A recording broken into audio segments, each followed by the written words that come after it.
ఈ రోజుకి ఇంక్యుబేటర్లో పెట్టే గుడ్ల నుంచి పిల్ల బయటకు వచ్చే టైం అయితే వచ్చేసింది. నాకైతే కొంచెం టెన్షన్గా ఉందన్నమాట. ఎందుకు అంటే దానికి కారణం ఉంది. ఆ కారణం కూడా చెబుతాను. గుడ్డు అయితే చిట్లింది, పొగలైతే వచ్చేసాయి. కొన్ని గుడ్లు, ఒక 3 గుడ్లు పొగలైతే వచ్చేసాయి. ఈ రోజుకి కరెక్ట్గా 20 డేస్ అయితే కంప్లీట్ అయ్యాయి. రేపటికి 21.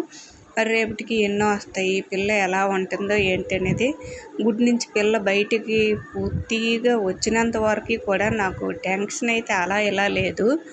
ఎందుకనేది చెప్తాను. ఇంకా గుడ్డ అయితే ఇది పూర్తిగా పగిలింది కదా, పిల్ల అయితే వచ్చి పోతుందన్నమాట బయటికి రెడీగా. మరొక 10 నిమిషాలు లేదా పావు గంటలో పిల్ల అయితే బయటకు వచ్చేస్తుంది. ఇది వైట్ పిల్ల ఉంది, రెక్కేమొచ్చో వైట్గా వచ్చింది, అంటే వెంట్రుకలు కనిపిస్తాయి.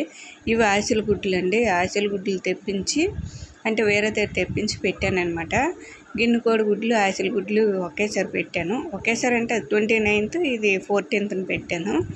ఇవి ఎన్ని పిల్లలు వస్తాయో, అసలు మెయిన్ కారణం ఏంటంటే ఇవి పిల్లలు ఎలా వస్తాయి అనేది నాకు మెయిన్ టెన్షన్ అనమాట. ఎందుకు అలా అన్నాను అంటే, టైం అయిపోయిందని చెప్పేసి గుడ్లు తిప్పడం మానేశాను అనమాట. మనం ఎందుకు అంటే పిల్ల మనకి రెడీ అయ్యి ఇంకా 4 రోజుల్లో పిల్ల అనేది గుడ్డు నుంచి పిల్ల బయటకు వచ్చేస్తుంది అనగా 4 రోజుల ముందు నుంచి గుడ్డు తిప్పడం అనేది మనం ఆపేయాలి కదా. నేను అలా రాంగ్గా కౌంటింగ్ వేసుకొని ముందే ఆపేసాను అనమాట. అంటే 10 days, 11, 10, 11 అలా అయ్యింది. గుడ్డు తిప్పడం అనేది ఆపేసాను. కానీ అప్పటికి 10 days, 11 days అయ్యింది. తర్వాత నేను కౌంటింగ్ చేస్తే ఇంకా చాలా టైం అయితే ఉంది. ముందుగా ఆపేసాను. మళ్ళీ అదే రోజు నుంచి, అంటే మధ్యలో ఓ 2 రోజులు అయితే తిప్పలేదు. తర్వాత సడన్గా ఎందుకో కౌంటింగ్ రాంగ్లో ఉంది. ఇంకా గుడ్ నుంచి పిల్ల రావడానికి టైం అయితే పడుతుంది. ఎందుకు ఎలా అయిందో ఏంటో అప్పటి నుంచి అయితే నా టెన్షన్ అయితే మొదలైందండి.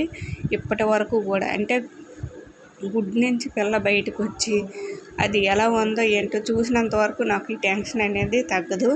అలా తిప్పకుండా ఆపేయడం వలన ఏం జరుగుతుందో ఏంటనేది నేను ముందు వీడియోలో చెప్పాను కదా. అంటే ఒక కన్నుతో రావడం కానీ, లేదా కాలు సొట్ట పిల్లల రావడం కానీ, ఒక కాలుతో రావడం కానీ జరుగుతుంది. నాకు ఇంతకుముందు అలాగే జరిగింది. ఎక్స్పీరియన్స్తో చెప్తున్నాను అనమాట. ఈ పిల్లలు వచ్చినంత వరకు నాకు కొంచెం టెన్షన్గా ఉంది. ఈ పిల్ల బయటకు వచ్చింది కదా, ఈ పిల్ల అయితే చూడడానికి బాగానే ఉంది. మరి కొల్లవి బాగానే ఉన్నాయి, కాలు కూడా బాగున్నాయి. చూడాలి నెక్స్ట్ వచ్చే గుడ్లు ఈ పిల్లలు ఎలా ఉంటాయి ఏంటనేది